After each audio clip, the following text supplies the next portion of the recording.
Bonjour, bienvenue dans cette édition de Masterclass de CCI International PACA. Nous parlons aujourd'hui de stratégie internationale, dont le premier épisode s'intitule « Les défis à relever pour se lancer à l'international ». Alors, aujourd'hui, je reçois Patricia Daoub. Bonjour Patricia. Bonjour Régis.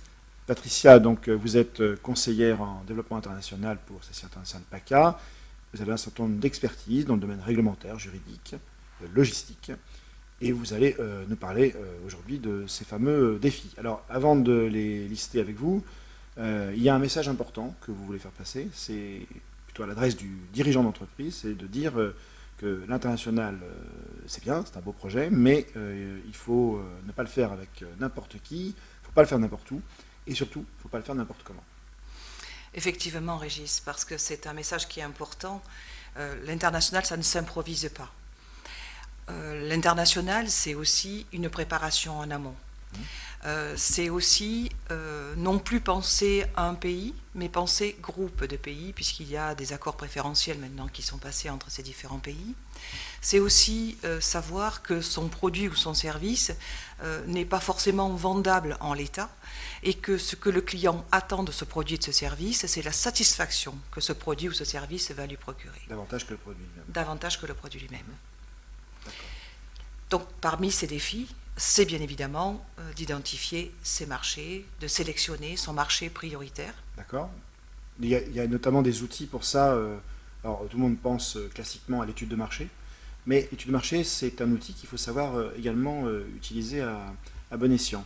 Alors, là aussi, pour identifier ces marchés, réaliser son étude de marché, il n'y a pas de méthode universelle. Et on le verra aussi dans la commercialisation, il n'y a pas de méthode universelle. Donc nous avons des dirigeants qui sont très stratèges et puis des dirigeants qui fonctionnent à l'opportunité. Ce n'est pas pour autant qu'il ne va pas réussir. Mais le minimum, c'est quand même de préparer et d'anticiper, d'identifier son marché prioritaire et de voir toutes les actions qui peuvent être mises en œuvre pour ça. Deuxième point, ça va être d'adapter sa stratégie commerciale en fonction de ce pays. Parce qu'il y a autant de pays, qu'il y a de réglementations, qu'il y a de contraintes, qu'il y a d'éléments politiques à prendre en compte, ou du moins économico-politiques, qu'il faut prendre en compte pour développer sa stratégie commerciale sur ce territoire. Alors ce qu'on comprend bien, c'est que l'étude de marché permet de faire le lien entre une vision un peu macro, un peu globale des marchés, vers une vision un peu plus serrée du produit et des chances de ce produit sur ces marchés. Évidemment. Sur ces différents marchés, je répète, je reviens sur le produit et les services, c'est une des premières questions à se poser, c'est qu'est-ce qu'on vend? À qui on le vend? Comment on le vend? Qu'est-ce qui va gêner cette vente? Donc c'est la concurrence, bien évidemment, il va falloir travailler sur cette concurrence, c'est vérifier les aléas. Les aléas peuvent être conjoncturels, peuvent être politiques.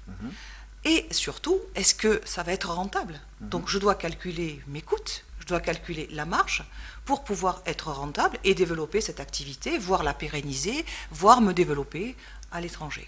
Alors ça fait quand même beaucoup de choses à prendre en considération. Alors si on s'attarde maintenant sur un point clé, peut-être le nerf de la guerre, c'est-à-dire la commercialisation, qu'est-ce qu'on doit savoir à tout prix? Alors là aussi, il n'y a pas de méthode universelle pour pouvoir commercialiser son produit. On peut travailler davantage sur ces différents critères. Il y a beaucoup de critères à prendre en compte. Par exemple? Eh bien, par exemple, je reviens sur la concurrence, parce que si la concurrence vend un produit, est-ce que mon produit est en concurrence avec lui, bien évidemment, mais est-ce que mon offre va passer par rapport à cette concurrence? Est-ce que je vais pouvoir prendre des parts de marché sur cette concurrence? Donc, je dois travailler également sur une implantation, et quel mode d'implantation je vais pouvoir avoir. Je vous donne un exemple, par exemple, sur les critères politiques aussi. Nous avons eu une entreprise qui a vendu, à l'époque c'était sur le Liban, pour 700 000 euros de marchandises, sans avoir pris de sécurisation particulière, mais son client libanais payait sans aucun problème. La marchandise est bien partie sans aucun problème.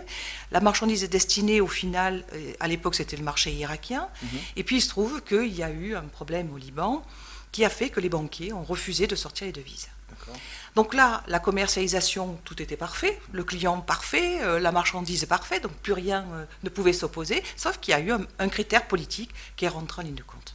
Donc ça, voilà, c'est la commercialisation, je répète, il n'y a pas de méthode universelle, il faut s'informer tout le temps, être toujours à l'anticipation et se préparer. Alors, il y a une chose qu'on peut peut-être mieux maîtriser, en tout cas essayer de mieux maîtriser, c'est le canal que l'on choisit pour commercialiser.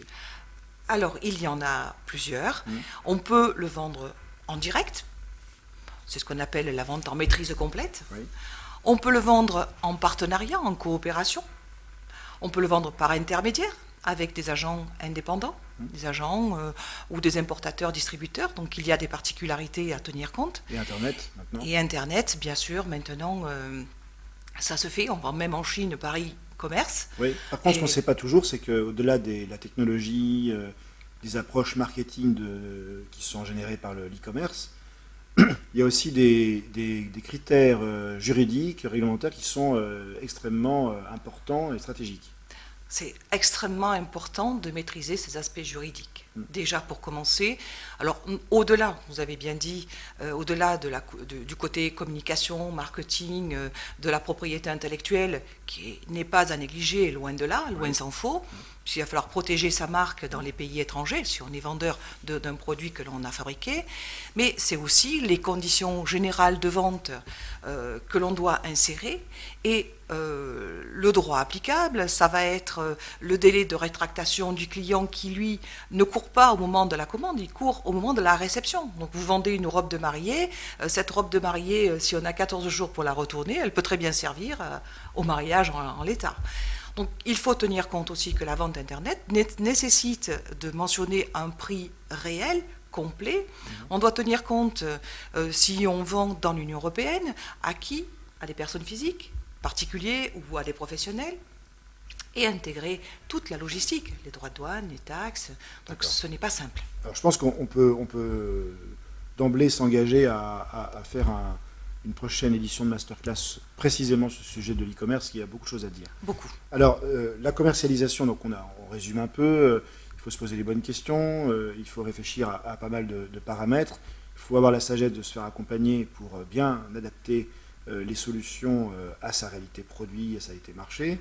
On s'intéresse à la commercialisation, on définit son canal, et puis, une chose importante, c'est on s'appuie aussi sur des ressources, notamment sur les partenaires. Alors ça, c'est déjà un peu plus difficile à appréhender. Effectivement, identifier ses partenaires nécessite déjà, au départ, de savoir avec qui on veut travailler. Parce que l'idée, c'est est-ce que je vais bien pouvoir me marier avec? On parle d'idée de mariage, collaboration, et donc il faut choisir son partenaire parce qu'on n'est pas sur du court terme, on va être sur du moyen. On va être sur du moyen terme, voire du long terme. Donc il est important d'identifier ses partenaires. Alors on peut avoir des critères techniques, ça c'est le métier du dirigeant, de savoir comment on va le choisir. Les critères commerciaux, parce qu'on va vouloir faire du chiffre d'affaires, donc il faut savoir s'il est en mesure de pouvoir le faire. Des critères financiers, bien évidemment. Donc là, on va faire une recherche de notoriété particulière pour vérifier qu'il dit bien la vérité lorsqu'on l'a rencontré, parce que si on négocie sur un coin de table, c'est quelque chose qu'il va falloir éviter, mais ça se fait, ça se produit souvent. Les critères culturels, c'est important aussi, parce qu'on ne vend pas avec une personne du Maghreb, enfin un partenaire du Maghreb, comme ça peut être un partenaire chinois, japonais ou américain. Donc on doit tenir compte de tous ces paramètres, et effectivement aussi sur ces environnements politiques, économiques, locaux. Et puis surtout, c'est qu'est-ce que je veux faire avec lui? Oui. Donc, quel va être son chiffre d'affaires sur les 3 dernières années? Quel va être son business model? Quel va être son portefeuille d'opportunités de projet? Quelles vont être ses attentes, ses exigences? Donc, on va identifier ce partenaire, mais on va le faire très sérieusement. Et pas simplement dire « Oh, c'est super, je l'ai rencontré sur un salon, allez hop, on part ». Non, c'est pas comme ça qu'on a fonctionné. Alors, on voit bien la progression de la démarche. Plus on va dans les défis et plus on est précis sur les prérequis. Et puis, il y a le prérequis juridique avec le fameux contrat. Alors là, les contrats, alors on les rédige soi-même, comment ça se passe? Là, c'est quelque chose d'extraordinaire, ce que vous présentez, parce que beaucoup de dirigeants vont piquer un peu à droite et à gauche des morceaux de contrat. Ça, c'est votre expertise. Ça, c'est mon expertise. C'est ce que je vois tous les jours sur le terrain. Et là, c'est quelque chose qu'il ne faut pas faire. C'est la dernière chose à faire, je dirais. Donc, il ne faut pas négliger cette phase préparatoire du contrat. Le dirigeant, ce n'est pas son métier de rédiger un contrat. Donc, comment on choisit un spécialiste alors? Alors déjà, trouver un cabinet d'avocats, oui, parce que seuls les avocats sont susceptibles de rédiger du contrat. Et qu'est-ce que peut faire CC International PACA dans ce dispositif? Il n'y a pas d'avocat, CC International PACA n'intervient pas sur de la rédaction de contrats, j'imagine. Absolument Voilà. pas. Donc qu'est-ce qu'on fait à ce moment-là? Alors déjà, si je peux parler de mon métier, Ben oui. je ne peux pas me substituer à un avocat, Voilà. c'est clair. Donc il est hors de question qu'on rédige un contrat, mais par contre, je vais aider le dirigeant à mettre en place une analyse de son projet. Là où sont les risques, les contraintes, analyser l'environnement juridico-politique, voir dans quel pays il est, et analyser bien sûr les différents enjeux, l'aider à analyser les enjeux économiques de l'affaire, parce qu'il y a autant de dirigeants, D'accord. autant de projets qu'il peut y avoir. Donc vous fléchez Oui. et vous aidez un peu le cahier des charges, quoi. Voilà, j'aide le dirigeant à mettre en place son cahier des charges et ensuite il ira voir son cabinet d'avocat où on l'aidera à trouver des cabinets d'avocats. D'accord. Alors on reste dans votre domaine d'expertise, hein. On était dans le juridique, et hop, on va dans la logistique. Alors là, c'est un point crucial, la question du transport, et notamment pour des questions de coût, que ça peut aller très vite. Bien sûr. Alors, il est clair que si vous vendez un produit, enfin si le dirigeant vend un produit physique, Oui. on va donc être confronté au passage douanier. On va donc être confronté au transport, à la logistique, au conditionnement, à l'emballage, aux documents d'accompagnement, à la facturation. Mais si on a un service et qu'on ne vend pas de produits, on va être confronté. Alors là, peut-être j'extrapole un peu en disant, en allant plus loin que le transport, c'est la fiscalité. Quelle va être la fiscalité attachée à ce service? D'accord. Donc, si je parle de transport, il va falloir choisir ou sélectionner les différents transporteurs et tenir compte des conditions de livraison. Oui. Dans les conditions de livraison, je vais aborder un thème qui est récurrent, qui est l'Incoterm. D'accord. La plupart du temps, nos dirigeants ont l'habitude de vendre avec l'Exworks. Donc, avec les douaniers, nous mettons en place des ateliers pour justement expliquer qu'il ne faut pas vendre sous l'Exworks, mais il n'y a pas de bon ou de mauvais Incoterm. Si le dirigeant considère que l'Exworks est le meilleur Incoterm pour lui, pourquoi pas? Mais est-ce qu'il a maîtrisé suffisamment les risques que cela entraîne, ou du moins est-ce qu'il va maîtriser le process que cela entraîne s'il doit se faire payer par crédit documentaire? Par exemple, l'Incoterm Exworks n'est pas du tout adapté au paiement par crédit documentaire. Alors vous évoquez les risques. On va du coup, on pense éventuellement aux risques financiers aussi qui sont liés à toutes ces opérations. Comment on maîtrise la question du financement? Alors je précise quand même on a réalisé une masterclass spéciale sur la question du financement. Enfin maintenant, qu'est-ce que vous pouvez nous dire sur les aspects financiers? Alors, il est clair que on ne va pas aborder les questions financières internes à l'entreprise avec son besoin en fonds de roulement. Ça, c'est de son ressort avec son expert comptable. Maintenant, s'il se développe à l'export, qu'il a un projet de développement export, qu'il a fait son étude de marché et que son business plan laisse apparaître un investissement, ce qui est obligatoire quand on va à l'international, il faut monter un dossier de financement. Et là, je me réfère à ce que nous avons fait l'autre jour sur cet épisode lié au comment je finance.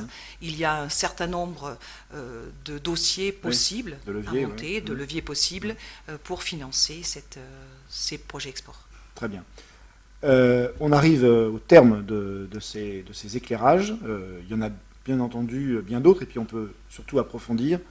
On peut peut-être d'ailleurs en profiter pour dire aux internautes que il y a des ateliers, il y a le conseil, déjà l'accompagnement individuel, il y a tout un tas de rendez-vous proposés par CC International PACA dans l'année pour approfondir les points que vous venez d'évoquer. Absolument. Nous mettons en place des ateliers qui peuvent durer 3 heures, d'autres peut-être un peu moins. Il y a des ateliers, des journées de formation aussi. Donc on est à la fois sur du collectif, sur de l'individuel avec nos conseils. Mais ce que je pourrais recommander aux dirigeants qui veulent se lancer à l'export, ou même qui a développé déjà son activité, mais qui a besoin d'avoir des informations plus précises pour monter son étude de marché, c'est d'abord de faire réaliser, on va dire, soyons modestes, un pré-diagnostic. Oui. Avant de passer au diagnostic, faisons un pré-diagnostic. Vérifions si le personnel dont il dispose est bien qualifié et s'il ne faut pas en recruter, ou quelles sont les solutions possibles à mettre en place pour développer ces ressources humaines. Il va devoir s'entourer de professionnels de l'export. On ne s'improvise pas à l'international, je répète. C'est très important. L'international, c'est quelque chose où l'amateurisme est très vite dépassé et très vite sanctionné. Oui. Et il faut développer une stratégie à l'international, mais il faut qu'elle soit flexible. Il est hors de question de penser que mon produit est bien vendu en France, donc c'est normal, je vais le vendre bien en Australie, ou je vais le vendre bien en Afrique du Sud. On ne raisonne pas, on ne peut pas raisonner comme ça. Donc il faut être vraiment flexible pour s'adapter au marché où l'on veut aller. Alors on a bien compris, l'ensemble des défis, il y en a pas mal. Oui. Il y a quasiment autant d'écueils qu'il y a de défis, bon, très bien. Alors un peu d'optimisme quand même, et surtout un peu d'encouragement. Comment est-ce qu'on sait finalement qu'on est prêt? Eh bien, lorsque on a pu rencontrer, alors c'est difficile à répondre comme question, mais Il va bien falloir quand même y répondre. il va bien falloir, parce que c'est vrai qu'il n'y a pas là aussi de méthode universelle, hein, c'est clair, mais je crois que lorsqu'on a réussi à comprendre l'autre, Oui, donc c'est qu'on a l'interculturel. intégré l'interculturel, D'accord. et que cet interculturel fait partie de votre quotidien, que vous êtes en mesure de vous adapter à un client américain, tout comme vous allez pouvoir vous adapter à un client qui est en Arabie Saoudite ou qui peut être en Chine, on ne va pas raisonner de la même manière. Donc si on a réussi à intégrer cet interculturel, on va pouvoir dépasser ces obstacles concurrentiels. D'accord, très bien. Patricia, il me reste à vous remercier pour ces expertises et ces éclairages. On retiendra donc qu'il y a de nombreux défis à relever pour se lancer à l'international, qu'il faut savoir maîtriser, parmi lesquels celui dont vous venez de parler à l'instant, qui est la maîtrise de l'interculturel, la dimension interculturelle du projet. Merci Patricia, on se revoit bientôt pour d'autres masterclass. Merci à tous, au revoir. Merci.